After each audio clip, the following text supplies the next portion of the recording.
So today we're going to talk about the last of the conic sections. We're going to talk about hyperbolas. We've talked about circles, remember, where we had a radius, we had a fixed point, and everything was an equidistance from this fixed point. And we talked about ellipses, where we had two fixed points, and each point on the ellipse was fixed a point where the sum of the distance between these two fixed points is the same. And we've talked about parabolas where we had the directrix. Remember, we had the fixed point and we had the directrix line where everything was on the parabola was the same distance from the directrix as it was from the focus. So now we're going to talk about hyperbolas. And hyperbolas tend to come off as kind of the most complicated of the conic sections because there's a lot to look at, but it's the same type of calculations that we've been doing, and there's no need to freak out about them or anything. Just go with what we know and work it because you guys can get this. So we have a hyperbola. It's the definition of it is the locus of points in a plane such that the difference of the distances from two fixed points to a point of the locus is constant. So the definition is very similar to that of an ellipse, except instead of the sum of the distances, it's the difference this time. Now you'll find that a lot, because the definition is very similar to an ellipse, then we have a lot of the same formulas and stuff, but remember, an ellipse, we said our A and our C were different numbers but the same sign. But for a hyperbola, our A and C are different numbers and different signs. One is positive and one is negative. So what's a hyperbola look like? Well, let's just give an example of one. Hyperbola looks kind of like this. These two curves here are the hyperbola. What we have is we have a focus here and a focus here. Remember, these are two fixed points where if we take the distance to, say, a point here, if we take this distance and this distance here, and we take the difference of those number of that, then it's the same everywhere on the whole hyperbola, both arms of it. Now, we've got a whole load of other things. We've got vertices that help us graph it, and we've got a center that helps us graph. We have different lengths. This length we call our A, and the length, that's from the center to the vertex. And then from the center to the focus is the C. Now, when we graph this, we have asymptotes that tell us where to go. And the way we find these asymptotes on the picture, at least, is we make a box with the information from the equation. So let's get a different color here. So if we have this box, and it goes through the vertices, and the corners are where the asymptotes hit. And this distance here is our B. Now, if you remember from a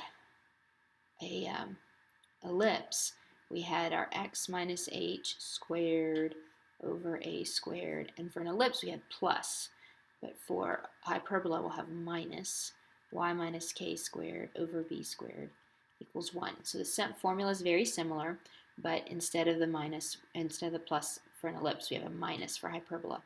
Now, the reason that the minus sign here is in front of the y part is because the hyperbola is its vertices are on the horizontal axis. Okay, if our vertices are on the vertical axis, then it'll be with the minus sign in front of the x. So we'll get into that some more as we work on these for a few days. So I hope you have your formula sheet out and your following on your formula sheet because it's very good about all the different ways to calculate these asymptotes and the different vertices and foci and the center and all those things that we need to know to graph it. So make sure you have that formula sheet out and are following along with that as we do an example. So let's look at an example here. Let's say we want to graph this hyperbola.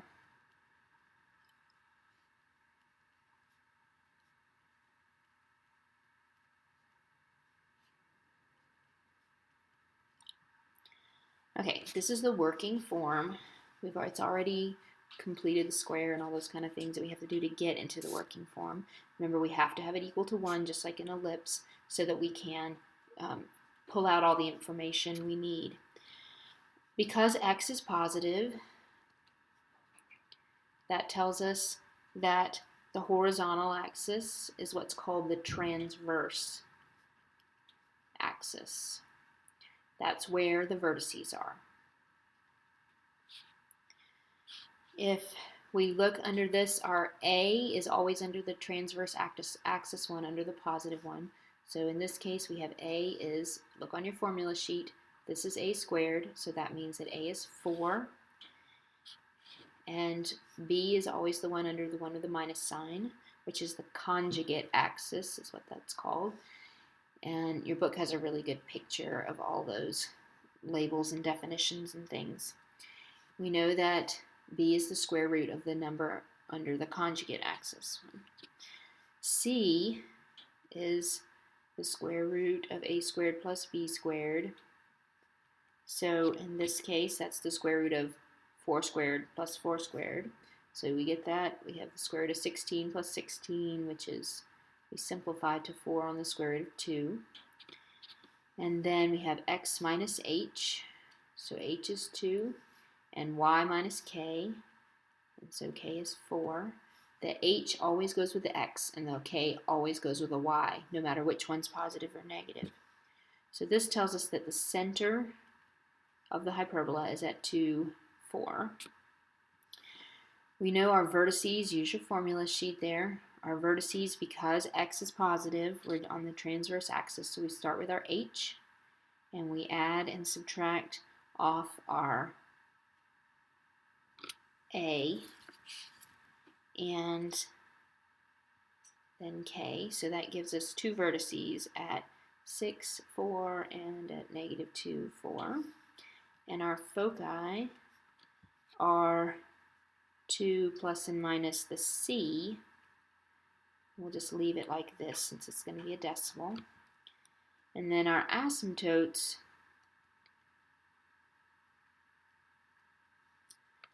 we have y minus k equals plus and minus the b over a times x minus h. You simplify that down, you get that your asymptotes are y equals x plus 2 and y equals negative x plus 6. So we've got a center, and we've got our asymptotes, and we've got vertices, and our foci. And now we need to graph this. So look at your formula sheet and make sure you understand how we got all of this. We looked at it, we decided which one was positive. That tells us which axis is the transverse, the one with the vertices on it. We found our A and our B, and then we calculated C from that, because our A came from here and our B from here. We found H and K, which tells us our center, and also gives us the information we need for vertices and for the foci, and also for the asymptotes. So look at your formula sheet, make sure you've got all those formulas down to figure out all these things. Now, graphing it really isn't that big of a deal though. So let's erase some of this up here so that we have plenty of room. Now, the thing you need to remember, there's going to be a lot of things that we draw on our graph, but we really only need the little curve parts. That's the hyperbola. The rest of it is just stuff to help us. So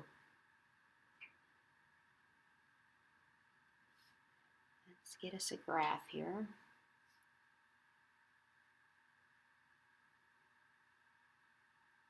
Okay, so the center right here is at 2, 4. Go over 2, up 4. There's our center. Now, from the center, we go on our transverse axis. We go over 4, and we'll get to our vertice. You'll be able to see that because our vertex is at -2, 4. So that's over 4. That's the A length, remember? And then 6, 4. So those are our two vertices. So the center point is not actually on the hyperbola. It's just a tool we're using to help graph the hyperbola. Now, the other thing that we talked about this rectangle that would help us graph our asymptotes accurately. You can either use these formulas, these equations here, to graph your asymptote, or you can make your box. So if we didn't have these equations here, what you would do is you would use this box, the B here, because the B goes up 1, 2, 3, 4, up and down from the center, and it gives you a little point to be able to see where the asymptotes go. So our box is going to be, we go through the vertices, out. It's tall, it's 2b tall and 2a wide. So here's our box, which gives us our asymptotes very easily because it goes through the corner of the boxes.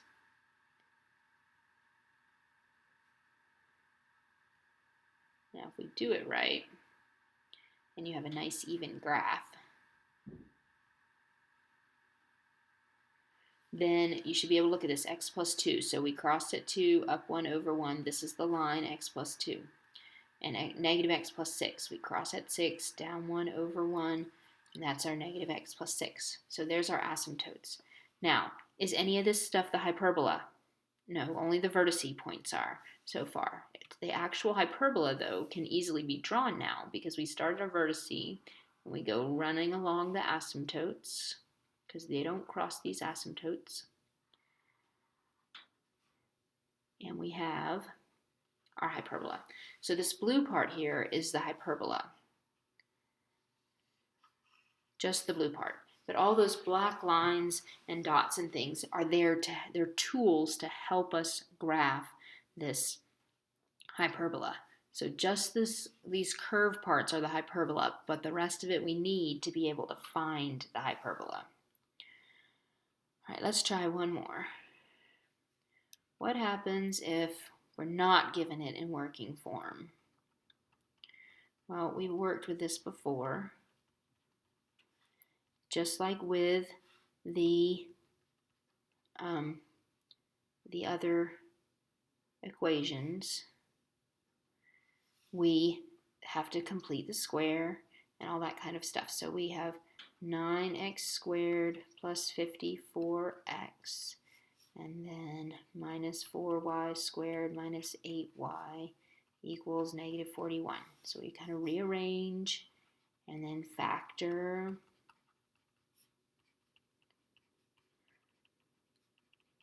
Make sure you're careful with your signs, and then complete the square.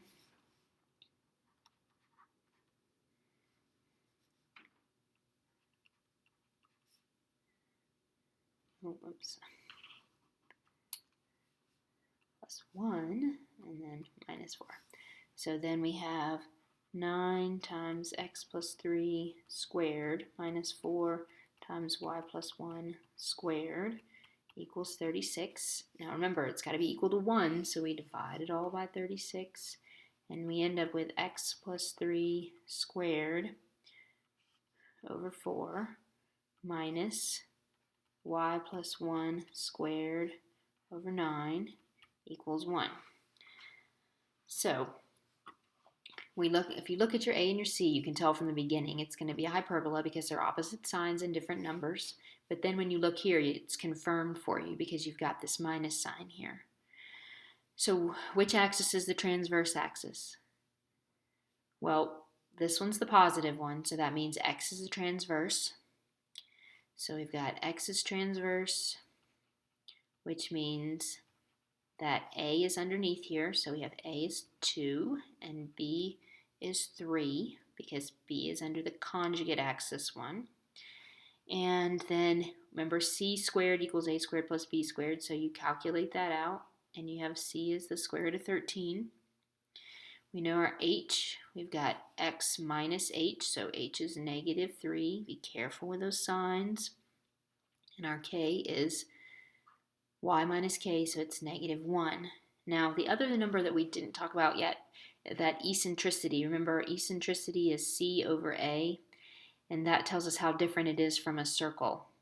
And we looked at the circle, and eccentricity is 0 always. In a parabola, it's always 1. But for an ellipse, it's c over a, and it's always between 0 and 1. For a hyperbola, it's c over a, and it's always bigger than 1. So we've got the square root of 13 over 2 for our eccentricity for this one. So what does all this tell us? Well, it gives us that the center, remember the center is hk, is at negative 3, negative 1. It tells us that the vertices, use that formula sheet, is h plus and minus 2, comma k, so that gives us vertices at negative 5, comma negative 1, and negative 1, comma negative 1. Make sure you're pausing the video to calculate this out if you don't see where this is coming from. Look at that formula sheet. And the foci are at h plus and minus c, comma k. And then your asymptotes, if you use that asymptote formula there, you'll find that you get y equals 3 halves x plus 7 halves, and y equals negative 3 halves x minus 11 over 2. So if you're good with finding all these numbers here, this right here, if you can find those numbers after you've got it in working form, then you can easily do all this because you have all those formulas, and you will be able to use a formula sheet. So make sure you keep up with that. All right, so now we just have to graph. So we start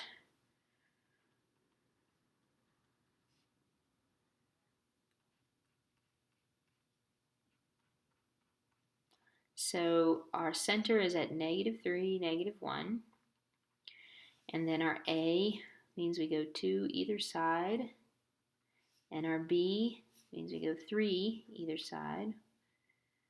This is very similar to what we did with an ellipse, remember? Except this time what we do is we draw in that box so that we can then draw in those asymptotes.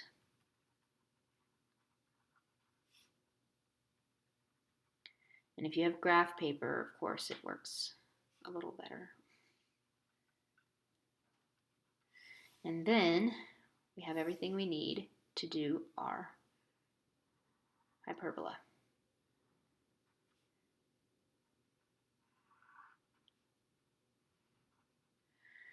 So that's hyperbolas. They look complicated, but it's really not all that different from what you're doing with an ellipse. Okay, you graph it very similar. You do the center, count off your A's and B's, and then put in your asymptotes, and then sketch out your hyperbola. Notice that whatever number is under the x, whether it's positive or negative, that's what's going to go the horizontal way. And whatever number is under the y, that's what's going to go the vertical way. So even if you have trouble figuring out the transverse axis for where to put a and b, then that's those numbers are under the x and y, and it really doesn't matter. The only reason you really need to know which one's transverse is so if you know whether the vertices are on this horizontal part or on the vertical part. So just remember the positive one is the one where the vertices are. Make sure you've read this section, looked over your formula sheet, and studied it all so that you know exactly what you're doing, so we can work on this for a few days and make sure we've got it down.